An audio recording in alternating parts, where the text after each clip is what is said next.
मी paneer gravy बनवणार आहे, तर मी रेडीमेड मसाल्यामध्ये बनवणार. तर मी इथं कश्मीरी लाल मिरची पावडर घेतला आहे. मी ह्या अर्धा पॅकेट टाकणार. कढईत तेल ठेवले. मी 2 कांदे घेतले मोठे. जर तुम्हाला पनीरची क्वांटिटी वाढवायची असेल तर तुम्ही जास्त ॲड करू शकता कांदे. मला जास्त नको होतं तर मी 2 कांदे आणि 2 टॅमॅटो घेतले आणि मी ते चांगले कांदा भाजून झाल्याच्यानंतर 2 टॅमॅटो टाकले. ते पण चांगले भाजून घेतले. मी अद्रक लसूण पेस्ट यूज करणार म्हणून मी याच्यामध्ये अद्रक आणि लसूण मिक्स नाही केले, नाही तर तुम्ही भाजताना ॲड करा. आणि ती मी ग्रेव्ही बनवून घेतली आणि मी ते पनीरचे तुकडे केले. तेजपत्ता, ग्रीन इलायची आणि मसाला इलायची याच्यामध्ये टाकलं आणि मी जी पेस्ट बनवली होती ती मी टाकून दिली. आणि पनीर मसाला तुम्ही दुधामध्ये मिक्स करून टाकू शकता, पण मी डायरेक्ट टाकला. आणि त्याच्यामध्ये मी कश्मीरी लाल मिरची पावडर अर्धा घेतलं आणि हे मसाले चांगले मिक्स करून घ्यायचे. त्याच्यानंतरून आपल्याला जेवढी तिखट पाहिजे तेवढ्या मिरच्या टाकू. मी 3 मिरच्या घेतल्या, तुम्हाला जेवढी पाहिजे तुम्ही घेऊ शकता. आणि मी अद्रक लसूण पेस्ट 1 चम्मच टाकलं. मी ही पेस्ट घरीच बनवते, मी तोच ॲड केला. आणि हे चांगलं मिक्स केल्याच्या नंतरून आपण त्याच्यामध्ये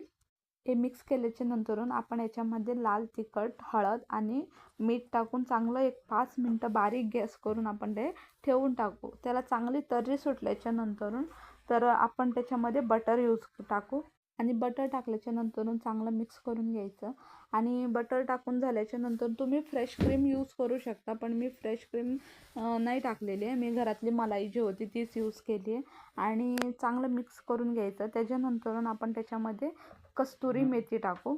कस्तुरी मेथी एवढी टाकली आहे, तुम्हाला जेवढी पाहिजे तुम्ही टाकू शकता. आणि हे चांगलं मिक्स करून घेतल्याच्या नंतर मी एक 5 मिनटं गॅसवर तसंच झाकून ठेवलं.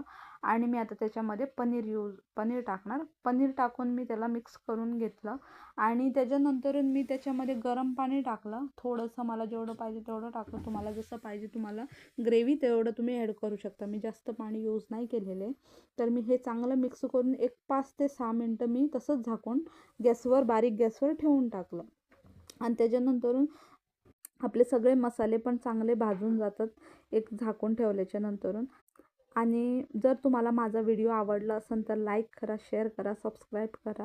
हे तुम्ही कशा संगत पण खाऊ शकता, चपाती संगत, पराठ्या संगत. तुम्ही बघू शकता म्हणजे ग्रेव्ही किती थिक झालेली आहे. आणि जर माझे व्हिडिओ तुम्हाला आवडत असेल तर मला नक्की कमेंटमध्ये सांगा. Thank you for watching.